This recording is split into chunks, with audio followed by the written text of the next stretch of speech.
Thank you. Thank you, Chair, and thank you, Deputy Director General Borchardt. In your presentation, you talked about the three pillars of competitiveness, security of supply and sustainability. But frankly, looking at the amount of oil and gas projects on the list, if this is the European Green Deal, we're in deep trouble. There's this many smart grids, and there's a whole basket of oil and gas projects. In the case of my own country, the Shannon liquid natural gas project is item 5.3 on the agenda.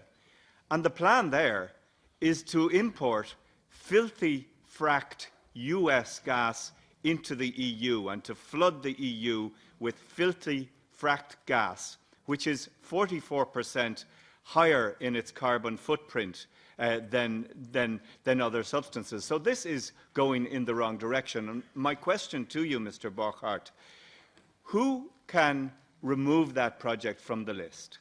Is it left up to the member state, in this case Ireland, to decide, or does the decision rest with the European Commission or the European Parliament?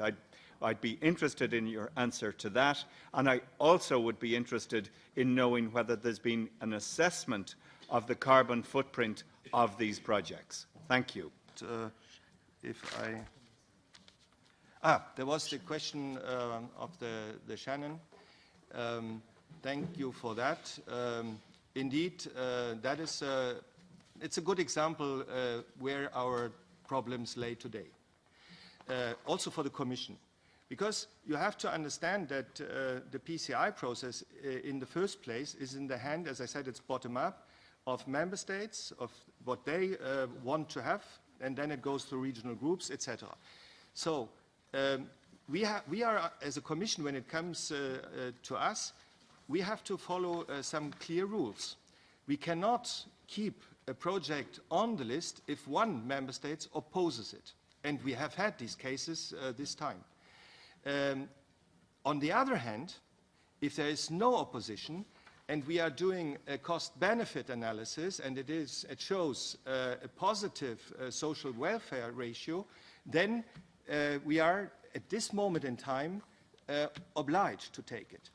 We have, and that is also what Mr. Peterson has raised, and I take that here is a missing link in our system that we should have for future projects, a real scrutiny, a real assessment on the climate policy compatibility of these projects. And that, in my view, I gave you a concrete example, means no, let's say, one or single natural gas pipeline anymore. It has to be multi-purpose. Now, let me welcome Mr. Klaus-Dieter Borchardt, Deputy Director General of DG ENR from the European Commission, for our first exchange of views today with the Commission on the preparation of the Delegated Act setting the Union list of PCIs, projects of common interest.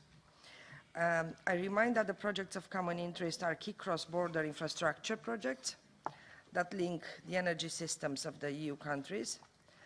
They are intended to help EU achieve its energy policy and climate objectives through 2017.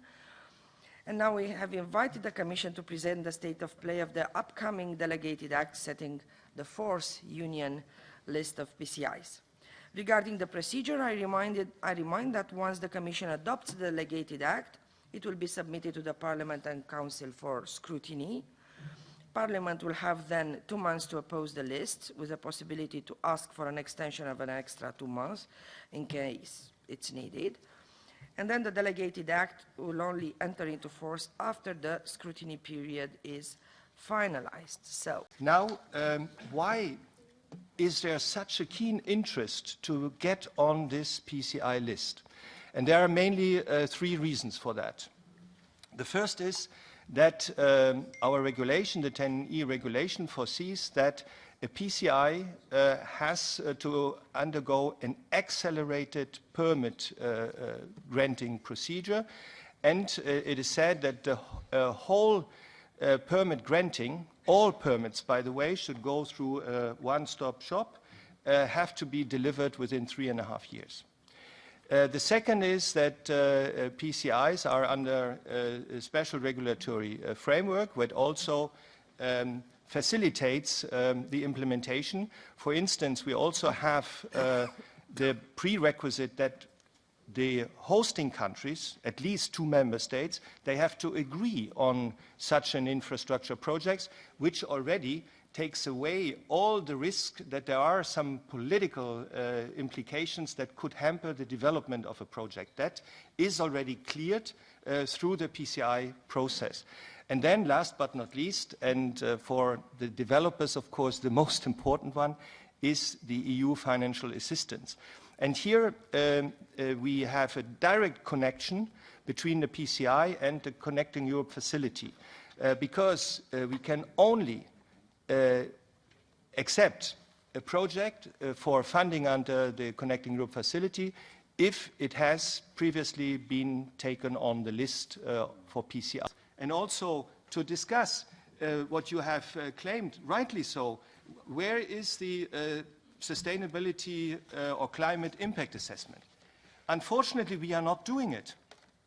This is certainly a missing link that is in our current catalogue of criteria, which need to be added. And the Commission knows it, because the danger is there. If you are putting today such a pipeline into the water, it stays there for the next 50 years. And that is certainly something where we also have, if you look into the future, the problems.